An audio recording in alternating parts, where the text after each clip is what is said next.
제가 알고 있는 어떤 후배가 교회에 힘든 일이 생겨서 문제를 내게 되는데 재정이 말이 아닙니다. 그래서 걱정을 하고 있으니까 옆에서 선배가 이렇게 말합니다. 걱정하지 말라고. 내가 안산 땅이 몇몇만 평이 있으니까.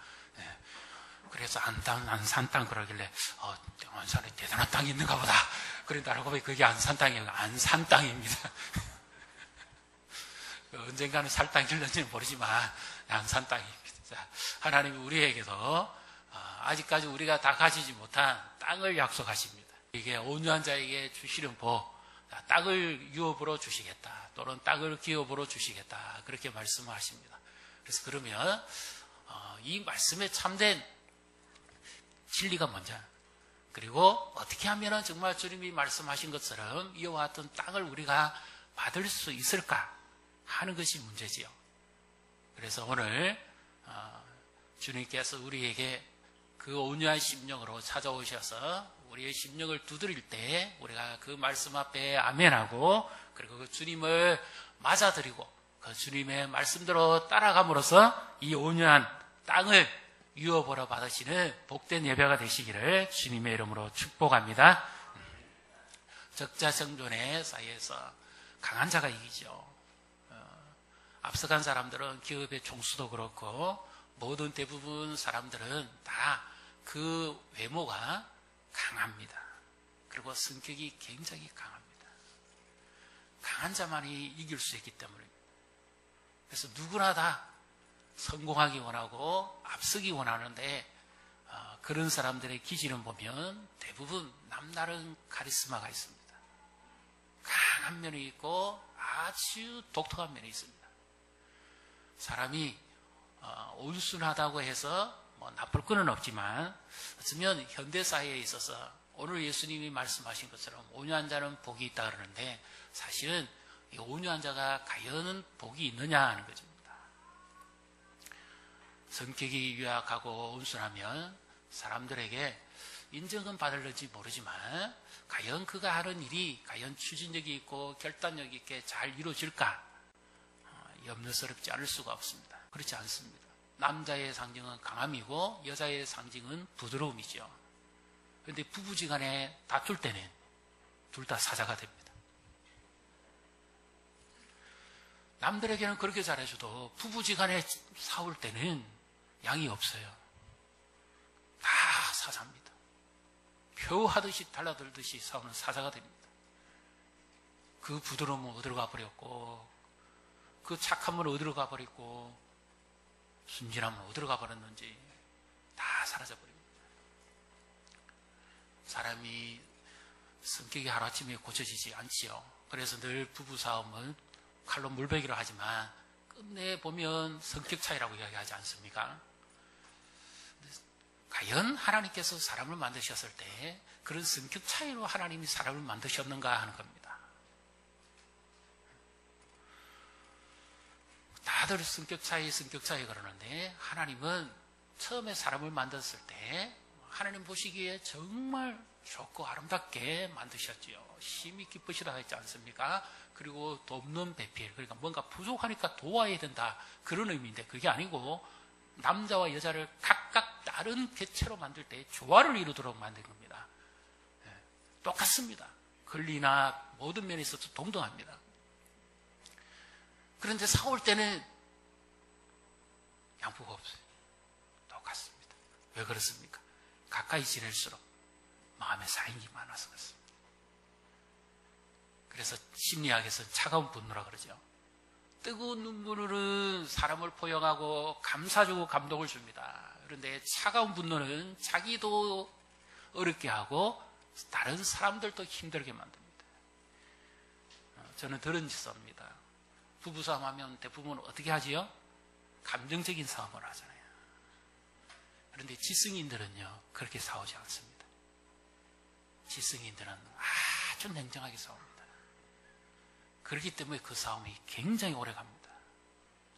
그런데 존댓말까지 써가면서 아주 냉정하게 당신이 언제 어디서 매월 며칠 나에게 이런 식으로 했지요, 이런 식으로 아주 차가운 냉정을 하면 그건 이겨낼 방법이 없다는 거예요. 이게 바로 차가운 분노입니다.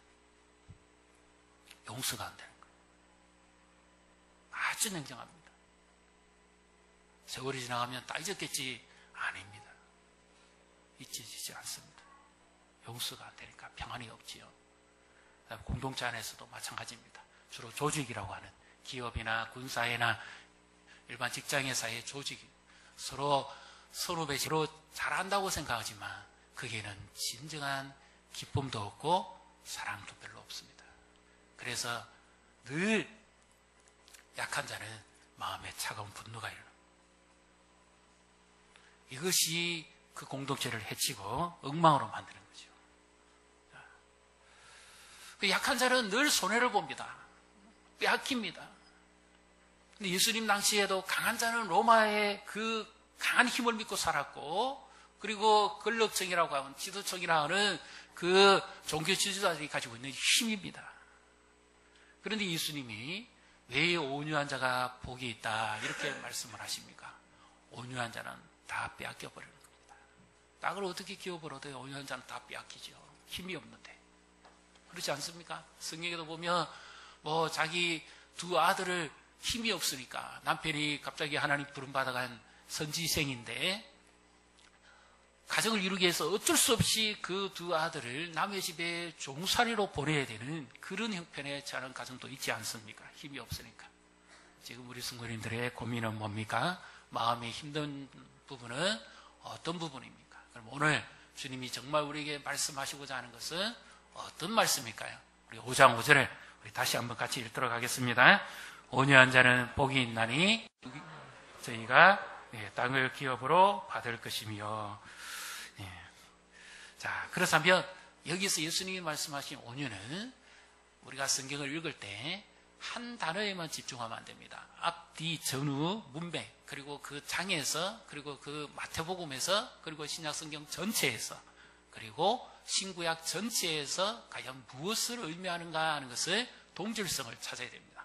그러면 1차적으로 먼저 여기 온유한 자라는 의미는 온유한 자 이 자체에서 찾기보다는 바로 그 앞절로 가야 됩니다. 애통하는 자.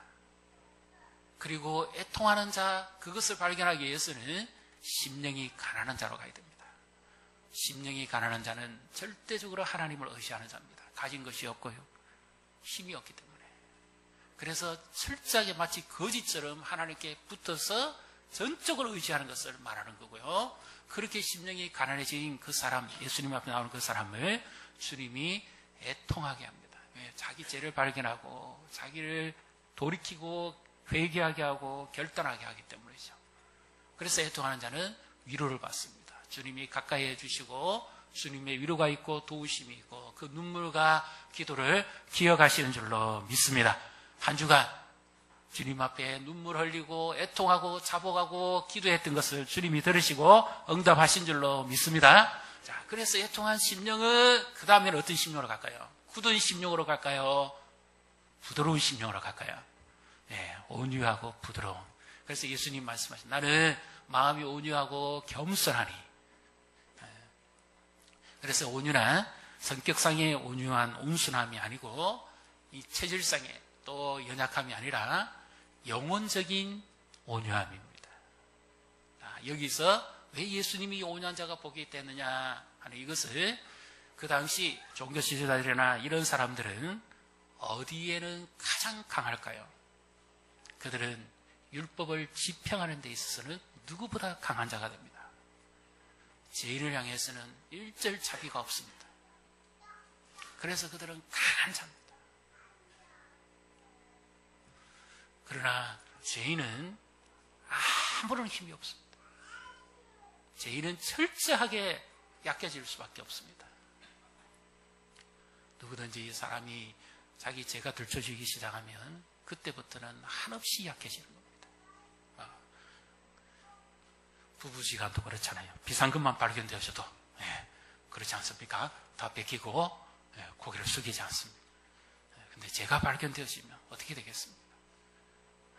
그냥 침묵할 수밖에 없습니다. 끌려갈 수밖에 없습니다. 자, 여기에 예수님께서 왜 온유한 자가 복이 있다고 그러면 그렇게 말씀하십니까? 그 당시 종교 지도자들은 결코 온유한 자가 아닙니다. 그들은 하나님의 말씀을 지키고 오히려 자기 의를 드러내고 당당하게 살았던 사람들입니다.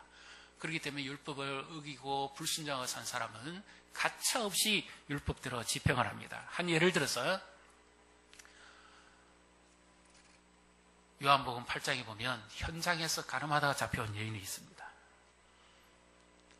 현장에서 가늠한다 하는 것은 정확한 증거가 있어야 됩니다. 그 상황을 발견하지 않으면 알 수가 없는데, 이 예수님을 시험하기 위해서 대제사장의 하수인들이나 무리들이 이 여인을 현장에서 가늠하다가 잡혀왔다고 예수님께 데려와서 앉혀놓습니다. 현장에서 발견됐으면 남자도 있어야 되잖아요. 간부도 있어야 됩니다. 그런데 이 사이에 남자는 데려오지 않고 그 여자만 데려옵니다. 그리고 하는 말이 예수님에게 이런 말을 하죠.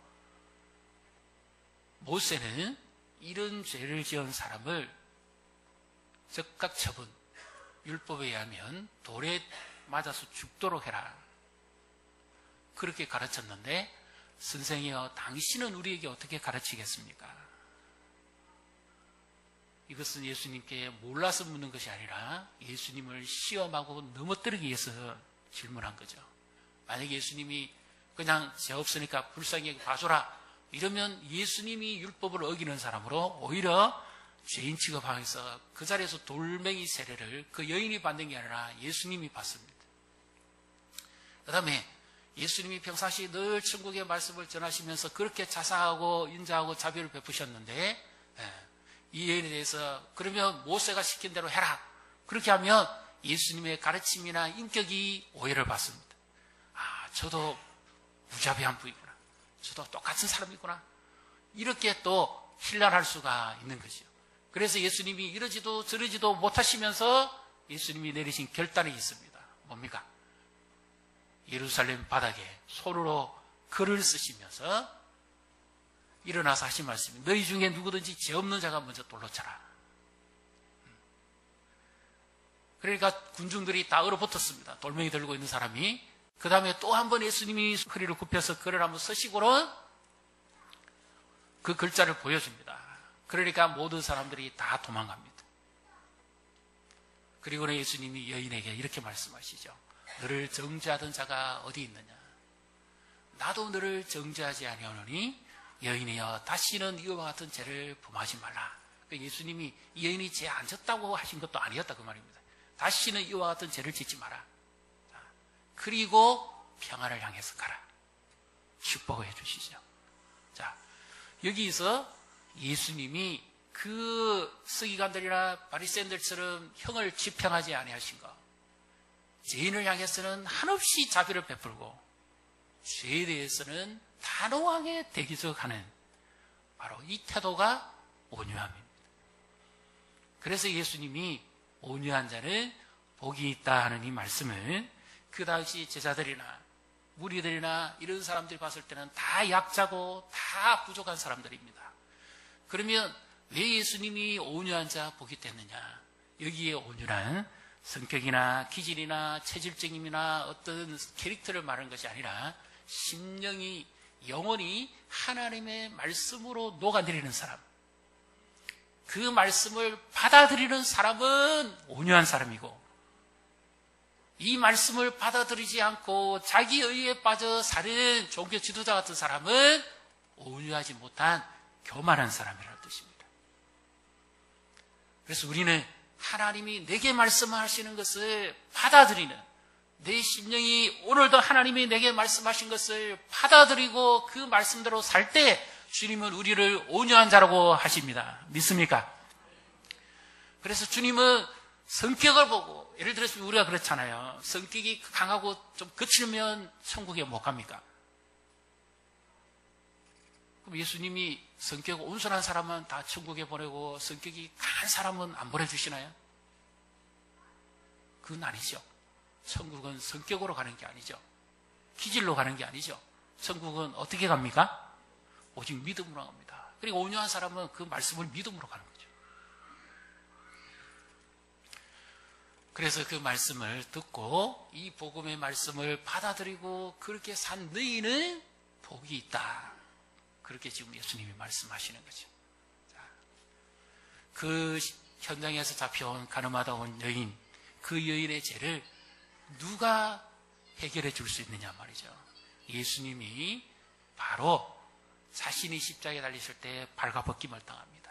예수님이 죄인을 향해서는 그렇게 한없는 자비와 은총을 내리셨다가 정작 죄도 없으심에도 불구하고 자신이 고난을 받으실 때는 그 로마의 군사들에 의해서 겉옷까지 다 벗기고 원래는 속옷까지 다 벗겨지는 완전히 실오라기 하나 걸치지 않은 발가벗김을 당하는 그런 수치와 모멸감을 당하시면서도 예수님은 잠잠하시는 겁니다. 털 깎는 자 앞에 잠잠한 양같이 그 입을 열지 아니하셨다는 거죠.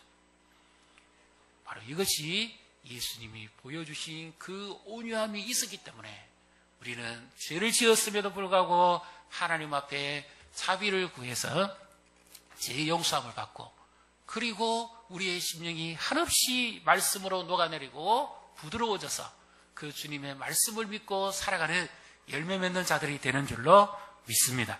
자, 그러면 어떻게 땅을 기업으로 합니까? 자, 바로 이 땅 개념. 그러면 예수님이 왜 온유한 자는 땅을 유업으로 받는다 그랬느냐 말씀하신 거죠.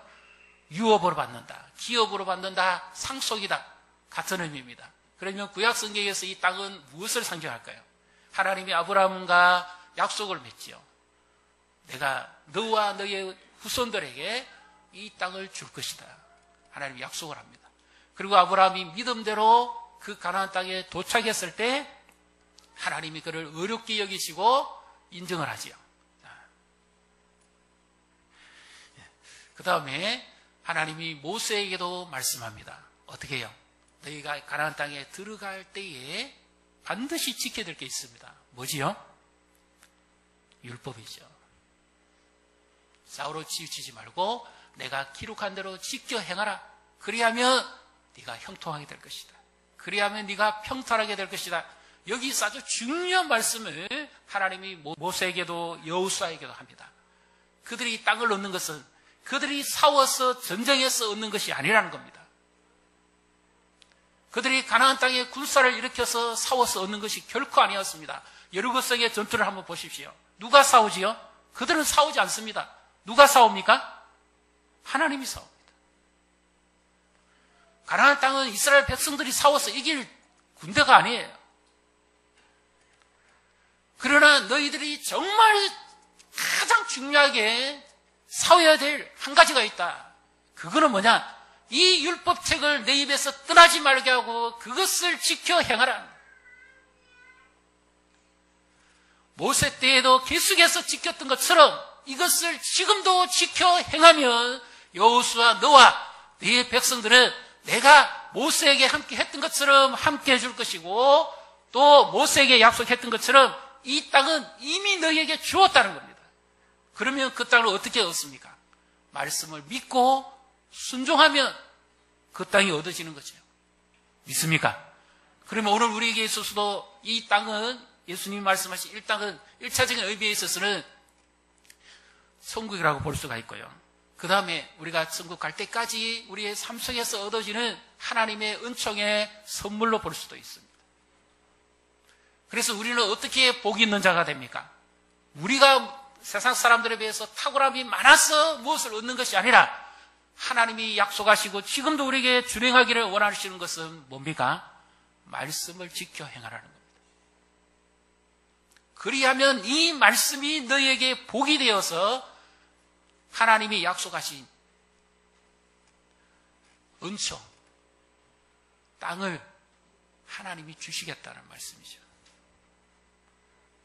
그래서 하나님이 우리에게 요구하시는 건 바로 그겁니다. 그럼 온유한 자는 어떤 사람입니까? 하나님의 말씀을 준행하는 사람. 이 사람이 온유한 사람입니다. 온유한 사람 되시기를 축복합니다. 오늘 내게 주신 이 말씀이 내 심령에 떨어져서 내 자신 하나님 앞에 붙들림 바 되어지고 그렇게 살아갈 수 있다면 하나님이 나에게 약속하신, 우리 가정에 약속하신, 우리 교회에 약속하신, 이 나라 민족에 약속하신 이 말씀이 그대로 이루어지는 줄로 믿습니다. 그래서 과거에 우리 믿음의 사람들을 보면 철저하게 말씀 중심의 사람이었어요. 지식을 많이 한다는 거 아니고 신학을 많이 알았다는 게 아니라 그들은 말씀이 삶이었습니다. 그러니까 하나님께서 복을 많이 주신 거예요. 그런데 지금은 그렇지 않잖아요. 지금은 말씀은 홍수입니다. 그러나 중요한 건 뭡니까? 내 심령에 떨어져서 열매 맺는 말씀을 말하는 거예요. 내가 지켜 행해서 내가 거둬들인 열매의 말씀을 말하는 겁니다. 말씀을 듣고 바로 준행하는 사람은 지혜로운 사람, 그 기초를 반석이요 세운 사람, 어떠한 세파와 풍랑 속에서도 흔들리지 않는 강인함과 든든함, 바로 하나님의 말씀 안에서의 강함이죠. 그래서 우리는 말씀을 붙잡고 살아요. 이것이 진정한 온유고, 그 말씀대로 살아갈 때 하나님이 은혜를 베풉니다. 그 말씀대로 살아갈 때 하나님이 유업을 약속하신 것처럼 우리에게 주시는 겁니다. 그래서 말씀이 복이죠. 오늘 살아가는 우리 앞에 적들이 많습니다. 보이지 않는 저 원수마귀도 있고요. 또 우리의 마음을 응두르고 아프게 하고 힘들게 하는 사람의 적도 있습니다. 그리고 우리가 이렇게 저렇게 꼼짝하지 못하게 하는 환경의 적도 있습니다. 질병의 적도 있습니다. 그러나 이 모든 것을 누가 헤쳐주고 누가 승리하게 하십니까? 하나님이 하신다는 것을 믿는다면 이제는 우리가 말씀 중심의 신앙으로 말씀을 지키고 행하고 말씀을 따라 살아갈 때 하나님이 약속하신 이 복이 우리에게 임하는 줄로 믿습니다. 옆에 분 보시고 축복하십시다. 말씀을 따라 행함으로 하나님의 복을 누리십시오.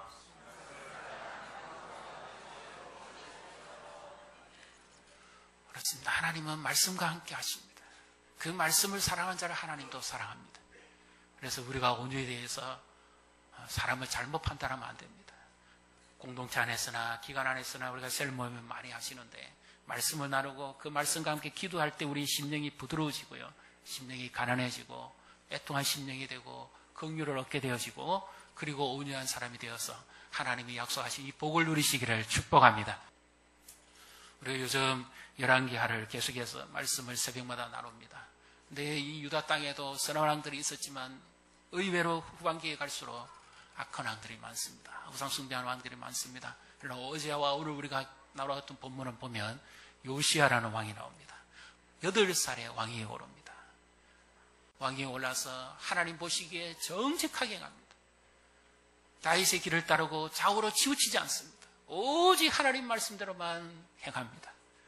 그러니까 하나님께서 그의 나이 16살이 되었을 때 성전을 수리하다가 율법책을 발견하게 합니다. 그 말씀을 듣고는 그가 가슴을 찢고 옷을 찢고 회개합니다. 우리가 이렇게 된 것은 다른 것이 아니다. 하나님의 말씀을 지키지 않았기 때문이다. 이제라도 돌아가자. 이제라도 말씀을 사랑하자. 이제라도 하나님께로 돌아가자. 율법을 지키자. 그래서 그들이 전심으로 회개하고 돌아갈 때 유다가 멸망할 수밖에 없는 형편에 처해 있었지만 하나님이 자비를 베풉니다. 때문에 나라가 삽니다. 오늘 이 말씀 앞에서 우리가 믿음으로 행하고 반응할 때 우리 교회가 살고 가정이 살고 나라와 민족이 사는 줄로 믿습니다. 하나님은 말씀을 지키는 그 한 사람을 찾으시는 거예요. 우리를 찾지 않습니다. 그래서 이런 온유함을 가지시기를 바랍니다. 이렇게 하나님을 두려워하고 하나님을 섬길 때 예수님이 말씀하신 나는 마음이 온유하고 겸손하니 누구든지 내게 와서 힘을 얻으러 가지 않습니까? 이 온유한 자의 복은 주님이 주시는 평강이 있습니다. 안식이 있어요. 내가 애써서 세상 사람들처럼 안 싸워도 되는 힘과 안식을 줍니다. 오늘도 세상 사람들은 일터에 아니면 사업장에 누구를 만나고 그러지 않습니까? 그런데 우리는 주의를 지키고 하나님 앞에 예배하기 때문에 육체도 쉬고 영혼도 쉬고 주님 앞에 예배하는 이 즐거움을 누리는데요. 하나님이 이와 같은 삶을 우리의 매일 삶 속에서 그렇게 해주시겠다는 겁니다. 그래서 제일 중요한 무기는 말씀입니다. 말씀을 지켜 행하라. 그리하면 네가 힘을 얻을 것이다. 말씀을 지켜 행하라. 그리하면 너희 가정이 힘을 얻을 것이다. 말씀을 지켜라. 그리하면 내가 너에게 평강을 줄 것이다. 그리고 누구든지 내가 와서 배워라. 예수님이 그렇게 말씀하시죠. 그래서 오늘도 예수님을 초청합니다. 수고와 무거운 짐진 자들아 다 내게 오라. 내가 너희 짐을 대신 지고 너희와 함께 할 것이다. 그래 너희는 온유한 자가 되라. 말씀을 따라 행하기만 해라. 그리하면 약속하신 말씀이 너희와 함께 할 것이고 너희의 이 복이 너희에게 이루어지는 것을 보게 될 것이다. 이와 같은 말씀의 복을 누리시기를 주님의 이름으로 축복합니다.